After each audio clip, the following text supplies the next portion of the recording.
Hello friends, welcome to my education channel. Friends, आज video रे आमे ओडिया व्याकरण ध्वनि और शब्द विषय पढ़ा। तो चलते फास्ट स्टार्ट करवा। 1 नंबर, भाषार सर्वनिम्न एकक को कौन कहती? भाषार सर्वनिम्न एकक को कौन कहती? ध्वनि, लिपि, मात्रा, फला। तो भाषार सर्वनिम्न एकक को कौन कह जाए ना ध्वनि कह जाए। प्रत्येक जीव निज मनर भाव को किपरि प्रकाश करिथांती? प्रत्येक जीव निज मनर भाव को किपरि प्रकाश करथांती? ध्वनि द्वारा ना अंगभंगी द्वारा, इंगित द्वारा ना ध्वनि और अंगभंगी द्वारा? क्या द्वारा निज मनर भाव को प्रकाश करथांती ना ध्वनि और अंगभंगी द्वारा। ध्वनिर लिखित रूप को कौन कहती? ध्वनिर लिखित रूप को कौन कहती? वर्ण, अक्षर, लिपि, लिखित ध्वनि। ध्वनिर लिखित रूप को कौन कह जाए ना वर्ण कह जाए। ध्वनि पद्धति बद्ध हेले कौन हुए? ध्वनि पद्धति बद्ध हेले कौन हुए ना ध्वनि पद्धति बद्ध हेले सेटा कौन हुए ना अर्थपूर्ण हो जाए। नेक्स्ट क्वेश्चन देखिबा। राम, यही शब्द रे केउ केउ ध्वनि अछि? ए देछि र युक्त म युक्त आ युक्त अ, र युक्त आ युक्त म युक्त अ, र युक्त अ युक्त आ युक्त म, र युक्त अ युक्त म युक्त आ। तो ये आम कौन ठीक हम ना बी ऑप्शन ठीक अच्छी। आम जानचे रा केमती हम ना रे हलन युक्त आ हेले रा हम, आ म केमती हम ना म रे हलन युक्त अ। तो बी ऑप्शन आमर ठीक अच्छे। ठीक से भली रमा, रमा यही शब्द रे केउ केउ ध्वनि रही। आम जमी राम करथिले, राम रे केमती होता ना र युक्त आ, सेटा एमती एटा रा थिला बेली र रे कौन युक्त हला आ युक्त हला। तो ये र अच्छी तो र युक्त अ, मा अच्छी तो म युक्त आ, तो र रे हलन युक्त अ, म रे हलन युक्त आ। ताहले कोटे ठीक ना आमर ए ऑप्शन ठीक अच्छी। ध्वनि पद्धति बद्ध नहेले कौन हुए? ध्वनि पद्धति बद्ध नहेले कौन हुए ना ध्वनि पद्धति बद्ध नहेले सेटा अर्थपूर्ण हुए नहीं। ध्वनिर लिखित रूप को कौन कह जाए? आम यहाँ पूर्व भी डिस्कसन कर सारे। तो ध्वनिर लिखित रूप को कौन कह जाए ना वर्ण कह जाए। नेक्स्ट क्वेश्चन देखिबा। वर्णर उच्चारित रूप को कौन कह जाए? वर्णर उच्चारित रूप को कौन कह जाए? उपवर्ण ना उच्चारित वर्ण, ध्वनि ना लिपि? कौन कह जाए वर्णर उच्चारित रूप को ना ध्वनि कह जाए। ध्वनिर एक निर्दिष्ट आकार किए दे थाए? ध्वनि को एक निर्दिष्ट आकार किए दे थाए? लिपि, अक्षर, उपध्वनि, वर्ण। ध्वनि को एक लिखित निर्दिष्ट आकार वर्ण दे थाए। काठ, पत्थर, तालपत्र, कागज आदि चिक्कण पृष्ठ रे ध्वनि लिखा होता कौन कह जाए? आम पूर्व भी जाने आगुरी लोक मैंने कौन करते ना काठ, पत्र, तालपत्र आदि लिखुले। तो से जो लिखा होता से ध्वनि को कौन कह जाए ना लिपि कह जाए। ध्वनि को एक निर्दिष्ट आकार देउथिबारु ताकू कौन कहती? ध्वनि को एक निर्दिष्ट आकार देउथिबारु ताकू कौन कहती? लिपि, अक्षर, आकृति, वर्ण। तो ताकू कौन कह जाए ना वर्ण कह जाए। ध्वनि को दीर्घकाल स्थायी देउथिबारु, ध्वनि को दीर्घकाल स्थायी रूप देउथिबारु ताकू कौन कह जाए? वर्ण, लिपि, अक्षर, आकृति। तो ध्वनि को दीर्घकाल स्थायी रूप देउथिबारु ताकू अक्षर कह जाए। स्वर ध्वनि काहाकू कहती? स्वर ध्वनि क्या कहती? जो ध्वनि कहार साहाय्य नहीं आपे आपे उच्चारित हुए ना जो ध्वनि अन्यर साहाय्य नहीं उच्चारित हुए ना जो ध्वनि अन्यर अल्प साहाय्य उच्चारित हुए ना जो ध्वनि अन्यर बहुत साहाय्य नहीं उच्चारित हुए। तो ताहले स्वर ध्वनि आमर क्या कह जाए? आम जानचे ना जो ध्वनि कहार साहाय्य नहीं आपे आपे उच्चारित हो आम कौन कहबा ना स्वर ध्वनि बोली कहबा। तो स्वर ध्वनि आम जानले। तो सेहीपरि व्यंजन ध्वनि क्या कह जाए? तो जो ध्वनि गुड़िक स्वर वर्णर साहाय्य व्यतीत उच्चारित हो पारती नहीं सेगुड़ को व्यंजन ध्वनि बा व्यंजन वर्ण कह जाए। नेक्स्ट क्वेश्चन देखिबा। स्वर ध्वनि साहाय्य केउ ध्वनि उच्चारित हुए ताकू कौन कहती? स्वर ध्वनि साहाय्य जो ध्वनि उच्चारित हुए ताकू कौन कहती? ताकू कौन कहती ना व्यंजन वर्ण कहती। प्राथमिक स्तर पाठ्यपुस्तक केतोटी स्वर वर्ण शिक्षा दि जाए? प्राथमिक स्तर पाठ्यपुस्तक केतोटी स्वर वर्ण शिक्षा दिए? 11टी। केतोटी? 11टी। दीर्घ रु शिक्षा देवार सपक्ष जुक्ति कौन? दीर्घ रु शिक्षा देवार ସପକ୍ଷ ଯୁକ୍ତିଟି କ'ଣ? ଏହା ଏକ ସରଳ ଲିପି ନୁହେଁ ନା ଏଥିରେ ଓଡ଼ିଆରେ ଶବ୍ଦ ନାହିଁ?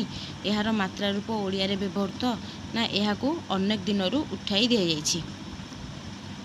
ଦୀର୍ଘରୁ ଶିକ୍ଷା ଦେବାର ସପକ୍ଷ ଯୁକ୍ତିଟି କ'ଣ ଦେଇଛି ନା ସି, ଏହାର ମାତ୍ରା ରୂପ ଓଡ଼ିଆରେ ବ୍ୟବହୃତ।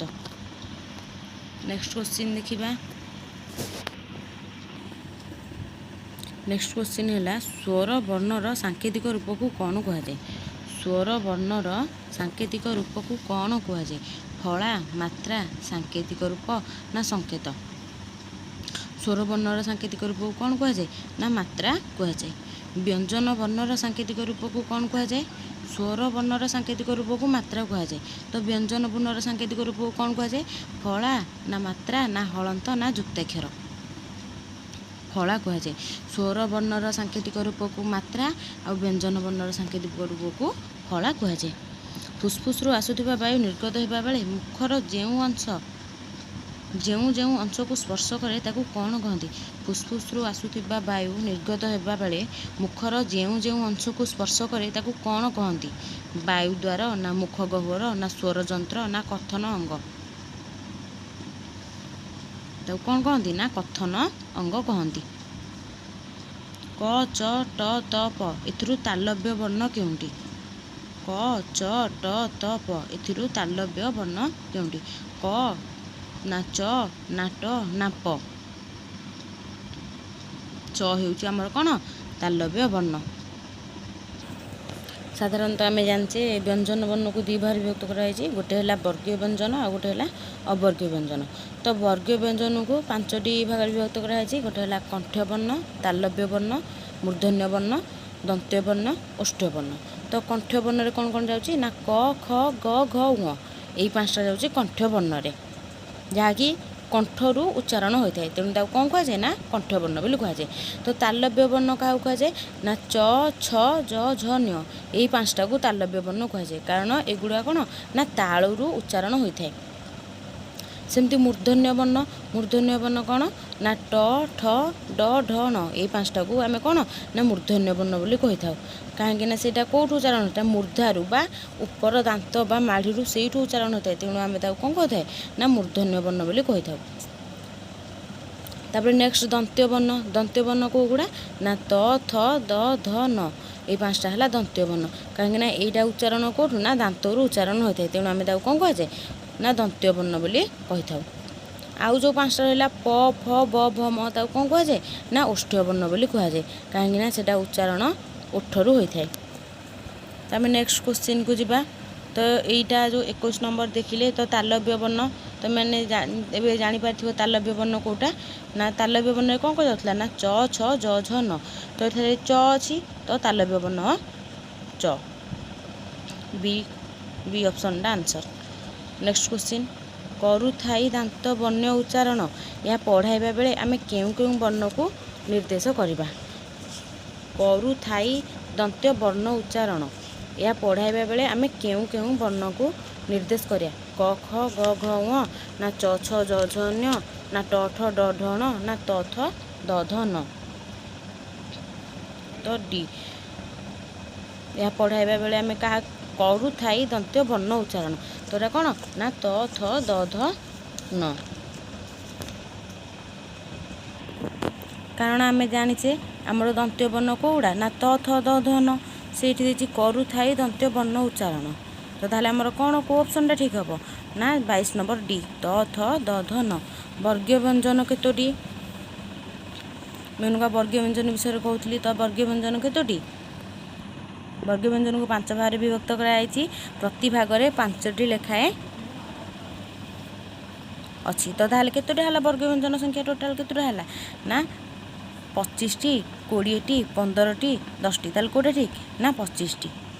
ଜ, ର, ଳ, ୱ ଏହି ବର୍ଣ୍ଣଗୁଡ଼ିକୁ ଅନ୍ତସ୍ଥ ବର୍ଣ୍ଣ କୁହାଯାଏ କାହିଁକି? ଜ, ର, ଳ, ୱ ଏହି ବର୍ଣ୍ଣଗୁଡ଼ିକୁ ଅନ୍ତସ୍ଥ ବର୍ଣ୍ଣ କୁହାଯାଏ କାହିଁକି? ଏଗୁଡ଼ିକ ବର୍ଣ୍ଣମାଳାର ଶେଷରେ ଥାଏ। ଏଗୁଡ଼ିକ ବର୍ଣ୍ଣମାଳାର ଶେଷରେ ରହିବା କଥା ନା ଏଗୁଡ଼ିକ ବର୍ଗୀୟ ବର୍ଣ୍ଣର ଶେଷରେ ଥାଏ ନା କୌଣସିଟି ସ୍ଥିର ନୁହେଁ? କାହିଁକି ନା ଏଗୁଡ଼ିକ ବର୍ଗ ବର୍ଣ୍ଣର ଶେଷରେ ଥାଏ। ତେଣୁ ତାଙ୍କୁ ଅନ୍ତସ୍ଥ ବର୍ଣ୍ଣ ବୋଲି କୁହାଯାଏ। ନିମ୍ନ ଧ୍ୱନିମାନଙ୍କରୁ କେଉଁଟି ନାସିକ ଧ୍ୱନି ନୁହେଁ? ନିମ୍ନ ଧ୍ୱନିମାନଙ୍କରୁ କେଉଁଟି ନାସିକ ଧ୍ୱନି ନୁହେଁ? ଗ, ଙ, ଣ, ମ। ଗଟା ଆମର କ'ଣ ନା ଗୋଟେ ନାସିକ ଧ୍ୱନି ନୁହେଁ। ନିମ୍ନ ବର୍ଣ୍ଣମାନଙ୍କ ମଧ୍ୟରୁ ଉଷ୍ମ ବର୍ଣ୍ଣ କେଉଁଟି? ନିମ୍ନ ବର୍ଣ୍ଣମାନଙ୍କ ମଧ୍ୟରୁ ଉଷ୍ମ ବର୍ଣ୍ଣ କେଉଁଟି? ଜ, ସ, ର, ଘ।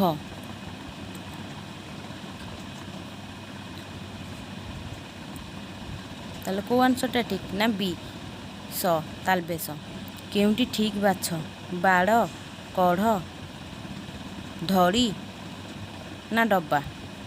ଏଇ ଚାରିଟା ଭିତରୁ କେଉଁଟା ଠିକ୍ ନା ଏଇ ଅପସନ୍ ବାଡ଼ ଠିକ୍ ଅଛି। ଆମ ବର୍ଣ୍ଣମାଳାର ଶେଷ ବର୍ଣ୍ଣ କିଏ? ଆମ ବର୍ଣ୍ଣମାଳାର ଶେଷ ବର୍ଣ୍ଣ କିଏ? ଔ, ହ, ମ, କ୍ଷ। ତ ଆମ ବର୍ଣ୍ଣମାଳାର ଶେଷ ବର୍ଣ୍ଣ କିଏ ନା ଖ। ନେକ୍ସଟ କ୍ୱେଶ୍ଚିନ୍ ଦେଖିବା। କ ଠାରୁ କ୍ଷ ପର୍ଯ୍ୟନ୍ତ ବର୍ଣ୍ଣକୁ ଆଦ୍ୟରେ ରଖି ଯେଉଁ କବିତା ଲେଖାଯାଏ ତାକୁ କ'ଣ କହନ୍ତି? କ ଠାରୁ କ୍ଷ ପର୍ଯ୍ୟନ୍ତ ବର୍ଣ୍ଣକୁ ଆଦ୍ୟରେ ରଖି ଯେଉଁ କବିତା ଲେଖାଯାଏ ତାକୁ କ'ଣ କହନ୍ତି? ଚଉତିଶା, କେଶବ କୋଇଲି, ଜଣାଣ, ଭଜନ। ତାକୁ କ'ଣ କହନ୍ତି ନା କ ଠାରୁ କ୍ଷ ପର୍ଯ୍ୟନ୍ତ ବର୍ଣ୍ଣକୁ ଆଦ୍ୟରେ ରଖି ଯେଉଁ କବିତା ଲେଖାଯାଏ ତାକୁ ଚଉତିଶା କହନ୍ତି। ସ୍ୱତନ୍ତ୍ର ଯୁକ୍ତ ବ୍ୟଞ୍ଜନଟି କିଏ ଚିହ୍ନାଅ? ଆମର ସ୍ୱତନ୍ତ୍ର ଯୁକ୍ତ ବ୍ୟଞ୍ଜନଟି କିଏ? ଷ୍ଟ୍ର ନା ନ୍ଧ ନା ଷ୍ଟ ନା କଉ? ସ୍ୱତନ୍ତ୍ର ଯୁକ୍ତ ବ୍ୟଞ୍ଜନଟି କିଏ ନା ନ୍ଧ। ଯୁକ୍ତ ବ୍ୟଞ୍ଜନଟି ଚିହ୍ନାଅ? କ, ଗ, ଚ, ସ୍ପ। ଏଇ ଚାରିଟା ଭିତରୁ ଆମର ଯୁକ୍ତ ବ୍ୟଞ୍ଜନ କେଉଁଟା? ତ ସ୍ପ ହେଲା ଆମର ଯୁକ୍ତ ବ୍ୟଞ୍ଜନ।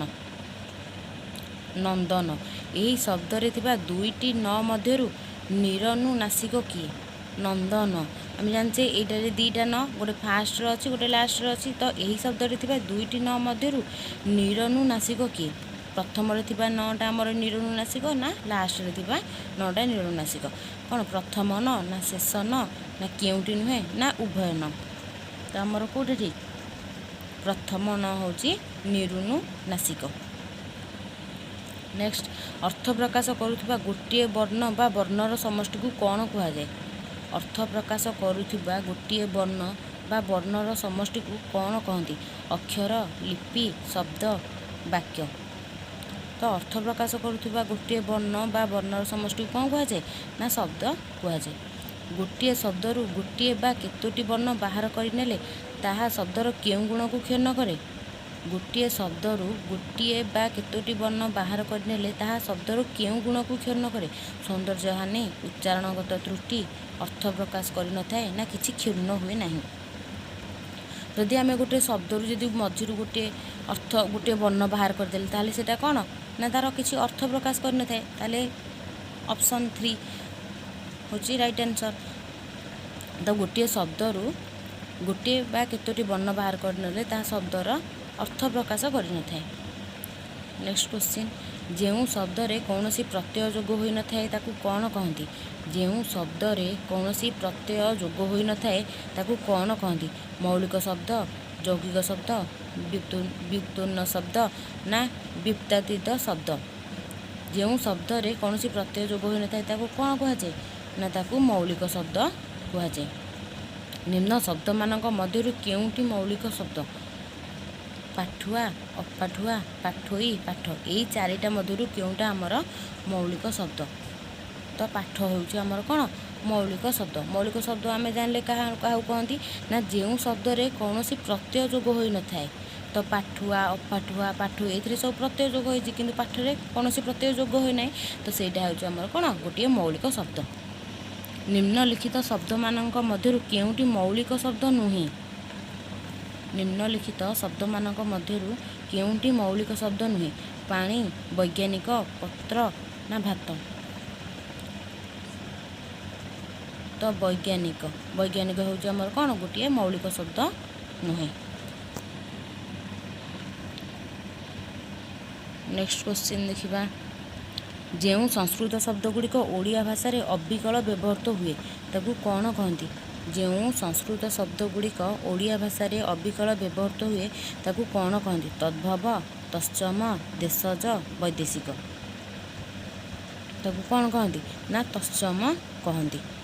ଯେଉଁ ସଂସ୍କୃତ ଶବ୍ଦ ଗୁଡ଼ିକ ସାମାନ୍ୟ ପରିବର୍ତ୍ତିତ ହୋଇ ଓଡ଼ିଆରେ ବ୍ୟବହୃତ ହୁଏ ତାକୁ କ'ଣ କୁହାଯାଏ? ତତ୍ସମ, ତଦ୍ଭବ, ଦେଶଜ, ବୈଦେଶିକ। ତଦ୍ଭବ ତ ଆମେ କ'ଣ ଜାଣିଲେ ନା ଯେଉଁ ସଂସ୍କୃତ ଶବ୍ଦ ଗୁଡ଼ିକ ଓଡ଼ିଆ ଭାଷାରେ ଅବିକଳ ବ୍ୟବହୃତ ହୁଏ ତାକୁ କ'ଣ କୁହାଯାଏ ନା ତତ୍ସମ କୁହାଯାଏ। ଆଉ ଯେଉଁ ସଂସ୍କୃତ ଶବ୍ଦ ଗୁଡ଼ିକ ସାମାନ୍ୟ ପରିବର୍ତ୍ତିତ ହୋଇ ଓଡ଼ିଆରେ ବ୍ୟବହୃତ ହୁଏ ତାକୁ ତଦ୍ଭବ କୁହାଯାଏ। ତତ୍ସମ ତଦ୍ଭବ ଶବ୍ଦ ମଧ୍ୟରେ ଥିବା ତତ୍ କେଉଁ ଅର୍ଥରେ ବ୍ୟବହୃତ? ଭଗବାନ, ଈଶ୍ୱର, ସତ୍ ନା ସଂସ୍କୃତ? ତତ୍ କେଉଁ ଅର୍ଥରେ ବ୍ୟବହୃତ ହୁଏ ନା ସଂସ୍କୃତ ଅର୍ଥରେ ବ୍ୟବହୃତ ହୁଏ। ଯେଉଁ ଶବ୍ଦ ଗୁଡ଼ିକ ଲୋକମାନଙ୍କ ମୁହଁରୁ ଆପେ ଆପେ ବାହାରି ଆସିଥାଏ ତାକୁ କ'ଣ କହନ୍ତି? ଯେଉଁ ଶବ୍ଦ ଗୁଡ଼ିକ ଲୋକମାନଙ୍କ ମୁହଁରୁ ଆପେ ଆପେ ବାହାରି ଆସିଥାଏ ତାକୁ କ'ଣ କହନ୍ତି? ତତ୍ସମ ନା ତଦ୍ଭବ ନା ଦେଶଜ ନା ବୈଦେଶିକ? ତାକୁ କ'ଣ କହନ୍ତି ନା ବୈଦେଶିକ ଶବ୍ଦ ବୋଲି କୁହାଯାଏ। ଯେଉଁ ଶବ୍ଦ ଗୁଡ଼ିକ ଅନ୍ୟ ଭାଷାରୁ ବିଭିନ୍ନ କାରଣରୁ ଆସି ଆମ ଭାଷାରେ ମିଶିଛି ତାକୁ କ'ଣ କହିବା? ଯେଉଁ ଶବ୍ଦ ଗୁଡ଼ିକ ଅନ୍ୟ ଭାଷାରୁ ବିଭିନ୍ନ କାରଣରୁ ଆସି ଆମ ଭାଷାରେ ମିଶିଛି ତାକୁ କ'ଣ କହିବା? ନା ତତ୍ସମ ନା ତଦ୍ଭବ ନା ଦେଶଜ ନା ବୈଦେଶିକ? ତାକୁ କ'ଣ କୁହାଯାଏ ନା ବୈଦେଶିକ। ସେଇଟା ଅନ୍ୟ ଭାଷାରୁ ଆସିଛି ତେଣୁ ଆମେ ତାକୁ କ'ଣ କହିବା? ବୈଦେଶିକ ବୋଲି କହିବା। ଓଡ଼ିଆ ଭାଷାର ପ୍ରକୃତ ମୌଳିକତା କେଉଁ ପ୍ରକାର ଶବ୍ଦରେ ଥାଏ? ଓଡ଼ିଆ ଭାଷାର ପ୍ରକୃତ ମୌଳିକତା କେଉଁ ପ୍ରକାର ଶବ୍ଦରେ ଥାଏ? ତତ୍ସମ, ତଦ୍ଭବ, ଦେଶଜ, ବୈଦେଶିକ। ଓଡ଼ିଆ ଭାଷାର ପ୍ରକୃତ ମୌଳିକତା କେଉଁ ପ୍ରକାର ଶବ୍ଦରେ ଥାଏ? ନା ଦେଶଜ ଶବ୍ଦରେ ଥାଏ। କେଉଁଟି ବୈଦେଶିକ ଶବ୍ଦ? ବୈଦେଶିକ ଶବ୍ଦ ଏଇ ଚାରିଟା ଭିତରୁ କେଉଁଟି? ଆବାସ ନା ଉଆସ, ଟେବୁଲ, ଭାତ। ତ ବୈଦେଶିକ ଶବ୍ଦ ଆମର କେଉଁଟା? ଟେବୁଲ।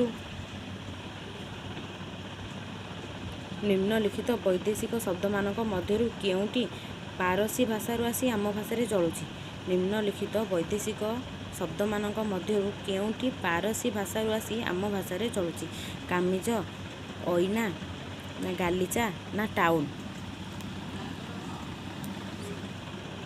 କାମିଜ। କାମିଜ ଶବ୍ଦଟି କ'ଣ ନା ବୈଦେଶିକ ଶବ୍ଦମାନଙ୍କ ମଧ୍ୟରୁ ଆସି ପାରସୀ ଭାଷାରୁ ଆସି ଆମ ଭାଷାରେ ଚଳୁଛି। ନେକ୍ସଟ ଲାଷ୍ଟ କ୍ୱେଶ୍ଚିନ୍, କେଉଁ ଶବ୍ଦଟି ଅନ୍ୟ ତିନୋଟି ଠାରୁ ପୃଥକ୍ ଚିହ୍ନାଅ? କେଉଁ ଶବ୍ଦଟି ଅନ୍ୟ ତିନୋଟି ଠାରୁ ପୃଥକ୍? ଖାଦ୍ୟ ନା ଖୋଦନ ନା ବୃକ୍ଷ ନା ଗିନା? ଏଇ ଚାରିଟା ଭିତରୁ କେଉଁଟି ଅଲଗା? କେଉଁଟା ଅଲଗା ନା ଗିନା। ଖାଦ୍ୟ, ଖୋଦନ, ବୃକ୍ଷ, ଗିନା ଏଇ ଚାରିଟା ମଧ୍ୟରୁ କେଉଁଟା ପୃଥକ୍ ନା ଗିନା ଶବ୍ଦଟି ଅଲଗା।